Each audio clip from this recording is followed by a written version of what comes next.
உழைக்கிறதும் waste இல்லை, பிள்ளை பெறதும் வெறும் துன்பத்துக்காக இல்லை. அவர்களும் அவர்களோடு கூட அவர்கள் சந்தானமும் கர்த்தராலே ஆசீர்வதிக்கப்பட்ட சந்ததியாய் இருப்பார்கள். எப்படி வருது பாருங்க. நீதிமொழியில் 20:7 அதெல்லாம் வாசிக்கல, எழுதிங்க வேணா. நீதிமொழியில் 14:26 இன்னொரு வசனம். எரேமியா 32:39 என்ன ஒரு வசனம், அதை வேணா வாசிக்கிறேன்.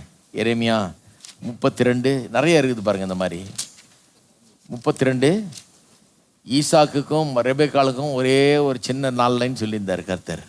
நமக்கு எவ்வளோ சொல்லியிருக்கார் பாருங்க. எல்லா பெற்றோரும் தங்களுடைய பிள்ளைகளை குறித்து சொல்லக்கூடிய வார்த்தைகள் எவ்வளோ இருக்குது பாருங்க.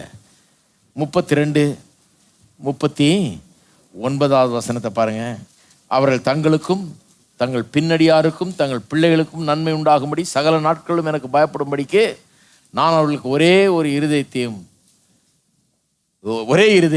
ஒரே வழியையும் கட்டளையிட்டு அவர்களுக்கு நன்மை செய்யும்படி நான் அவர்களை விட்டு பின்வாங்குவதில்லை என்று நித்திய உடன்படிக்கை அவர்களோட பண்ணி அவர்களை என்னை விட்டு அகன்று போகாதபடிக்கு எனக்கு பயப்படும் பயத்தை அவர்கள் இருதயத்திலே வைப்பென்றார். அவர்களுக்கு நன்மை செய்யும்படி அவர்கள் மேல் சந்தோஷமாக இருந்து முழு இருதயத்தோடு முழு ஆத்மாவோடும் அவர்களை இந்த தேசத்தில் நிச்சயமாக நாட்டுவேன். இதெல்லாம் சொல்லணும், வாயை திறந்து சொல்லணும். வீடு விசுவாசம் என்கிற அந்த அட்மாஸ்பியரால் நிரம்பணும். நம்பிக்கை இல்லைங்கிற அந்த அட்மாஸ்பியரால் நிரம்பக்கூடாது, பயத்தினால் நிரம்பக்கூடாது. விசுவாசம் என்கிற அட்மாஸ்பியரால் நிரம்பணும். இன்னும் நிறைய இருக்குது. நீ உபாகமம் 4:40 பார்த்தீங்கன்னா, இந்த நீங்கள் போகிற தேசத்தில் நீங்கள் நன்றாயிருக்கும்படியும் உங்கள் சந்ததி நன்றாயிருக்கும்படியும் தேவனுடைய கட்டளைகளுக்கு கீழ்ப்படிந்து நடவுங்கள் என்று சொல்கிறாரு. இப்படியெல்லாம் நிறைய வசனங்கள் இருக்கிறது. எடுங்க ஒன்று ஒன்றா. இதெல்லாம் உங்களுக்காக வைத்திருக்கிறார் கர்த்தர்.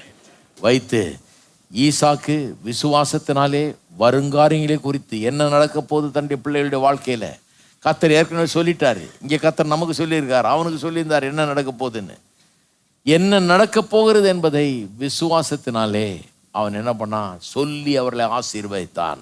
இது நடக்கட்டும்னு சொல்லி ஆசீர்வதித்தான். நீங்கள் ஆசீர்வதிங்க, ஆசீர்வதிச்சு நீங்கள் போன பிறகும் நீங்கள் சொன்ன அந்த ஆசீர்வாதம் அவர்களை பின்தொடரும், அவர்களை மேற்கொள்ளும், அவர்களை விடாது.